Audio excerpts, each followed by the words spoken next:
এবার যে এখানে পানি গাছটা ব্যাপক পানি আছে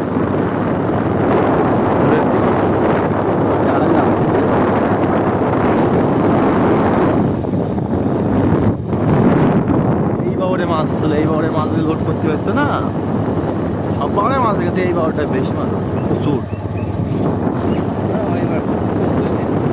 হয়ে গেছে। প্রথম দিন খুব ধরেছে, প্রথম দিন তো সব জায়গায় কমাই গেছে, প্রথম দিন এইটাই তো রেট দিয়ে আছে।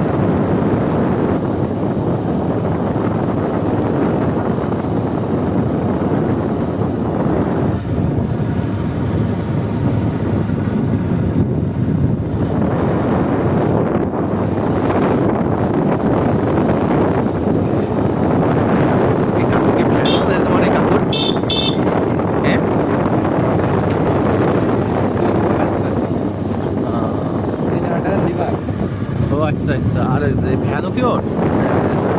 এটা ভালো বিজনেস, হ্যাঁ ভালো বিজনেস। দেখা যাচ্ছে ধান মান টিপ মিপ মারা এদিক ওদিকে ইয়ে আছে, ভাড়া আছে। ওই তো 5 জন যায়, তারপরে 5 জন আসে, তারপরে আবার ধান মান দেখাচ্ছে বললো আরতে দিয়ে আসার কথা বললো, ভ্যান থাকলে তো হয় এগুলো। হ্যাঁ বুঝতে বস্তা মুইটের কাজ তো করে তুলে ওইসব কাজ তো। হ্যাঁ তোমার হচ্ছে গাড়ি লোড করে এক কথায়।